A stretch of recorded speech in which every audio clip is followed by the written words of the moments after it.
Hi, my beautiful internet friends. Welcome back to Trauma Talk. I'm your host, Jo Beckwith, and I'm a little bit out of sorts today. Here's why. A few days ago, I released on my other channel, Footless Joe, a video addressing the whole Onision situation. If you have no idea what I'm talking about, I'll link the video up above so you'll have a better understanding of what's going on. But the response to that video was extraordinarily triggering in some ways to me, and the reason I wanted to talk about this today is because the last video I made here on Trauma Talk was about triggers, and I realized that there is one that still exists in me that, like many triggers, I didn't really realize I still had, or to what extent. I don't know about you, but I have this nasty habit of generally assuming that I'm further along in my healing journey than I actually am. I'll often push myself a little bit harder than I think I'm actually capable of, because I can handle it, because I'm fine, because I'm past it, or whatever. I have this weird rhetoric that happens in my head that I know many of us do, and then I only realize after the fact that, oh, whoops, that was a little bit too far, or that's a little bit sensitive still, and I have to take a few steps back. And the last couple days have been me taking a few steps back. So long story short, I made a video addressing an internet situation where there's a very abusive, manipulative, I would say borderline sociopathic, though I am not a psychologist and cannot diagnose him. His actions definitely reflect that. YouTuber here on YouTube, who is shockingly still allowed to produce videos on YouTube, and he's accused of a great deal of abuse. I'll leave it at that. If you would like more information on the situation, like I said, I'll leave some links up here and down below. I decided to make a video on that situation, even though I don't generally do commentary type videos, because I wasn't hearing one perspective.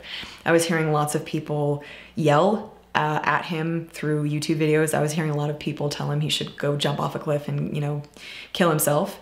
But I wasn't hearing much else. And I thought I would add a different perspective to the mix, which I'm glad I did. So the perspective that I added was to make a video letter directed directly to this person, which in itself is unnerving and uncomfortable, because this is the type of person who has abused me in my own past. I am very familiar with this sort of individual. But essentially what I did is I made a video explaining the situation, then I spoke directly to the camera and said, "Dear Onision, I realize that you're feeling this, this, and this based on what you have said in your videos, whether or not I believe what he said in those videos."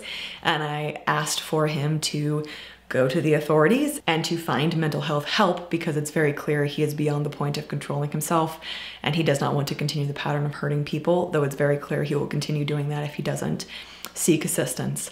And that is what I asked for him to do. And to my audience, and obviously to you guys, I said I'm always gonna be on the side of victims, the people who actually deserve attention in this situation, or the people he's harmed. But because there's so much light on him and on this situation right now, I wanted to chip in a different perspective, because the reality of the situation is that anger and rage are super necessary. They are good emotions to have. We shouldn't suppress them, but they aren't always the most effective way to societal change. And sometimes addressing someone as a person, even if you do not see them as one, even if you feel like they forfeited their humanity, is a way to actually make change happen. Again, I'm talking like on a large scale, not on an interpersonal scale. I'm not talking about if someone has abused you or harmed you that you should treat them as a person and try to help. That's not what I am saying at all. That's not the case. So I put that video up, and the vast majority of the comments were people being very kind and very protective towards me and pointing out the fact that he is just an abusive sociopath and I shouldn't believe him. And the videos that he made are just him lying and false and manipulative, and I shouldn't fall into his trap, and don't I know who he really is, and he's just a liar, and I'm so naive and nice, you know, he's just gonna hurt people like me.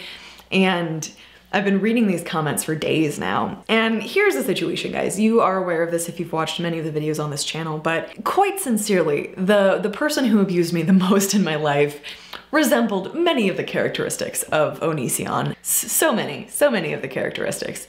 And later on in my life, there was another person who I chose to trust, who violated that trust to a very, very high degree. And along with many other symptoms and side effects, one of the biggest outcomes of those two situations combined was feeling so stupid. was just feeling like an idiot. One of the most heartbreaking things I've ever encountered in this world is the fact that people who are abusive find people who are kind, who are innocent, who are naive, which is not a bad thing. Being naive is not a bad thing. They find people who are gentle and kind and they hurt them. And then we start to think that being gentle and kind and innocent are somehow bad traits. We start to think that those things are the things that caused us harm, when that is not the case. When the reality is that predators saw those things and decided to make them into a meal, which is the most abhorrent thing anyone could ever do. Those qualities by themselves are beautiful. In the two situations that I described in my own life, I operated from a place of always being understanding, always trying to be kind first. I was a very innocent person, and unfortunately those situations really bashed a lot of that out of me. I think I still come across as a very innocent, trusting person, but I guarantee you, under the surface, it's tempered with a lot more distrust than you might think. To anyone who did watch the video that I made on the other channel, I am fully aware of the fact that those videos were faked that Onision made. I am fully aware of the fact that he has been doing this for years, that he is an incredibly abusive person with a pattern of manipulation, that he picks on people who look up to him, that he picks on people who he sees as innocent or naive or susceptible to his manipulation and his power. I know what he does. I don't know it firsthand, thankfully, but it's very clear what happens. And I didn't make that video thinking that I could offer compassion or that I could personally offer him help, because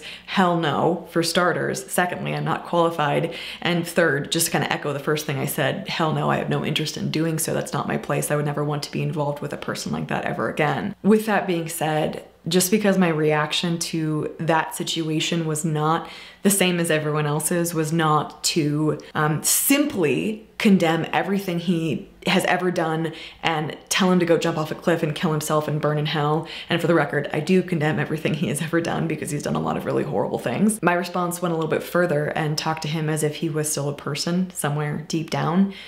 A lot of people misconstrue that as innocent kindness and so many of the things that people have told me over the years, that I'm too nice, that I make myself into a victim, things along those lines. To be entirely honest, it's very triggering, and by that I mean makes me very, very anxious, makes me feel very unsafe, brings up very unwanted memories when I read things about how innocent and naive I am and how he takes advantage of people just like me and all of that. That's hard to read. It's been a hard couple days and I'm just gonna leave that at that. The point of this video is not for me just to express that this has been a little bit triggering and I've been having a hard time. I wanted to also address that feeling of feeling stupid, right? Because that's what this brings back up. This brings back up like, oh, you're too kind, you're too nice, you're just stupid. You're stupid and you let people take advantage of you. That's the internal monologue.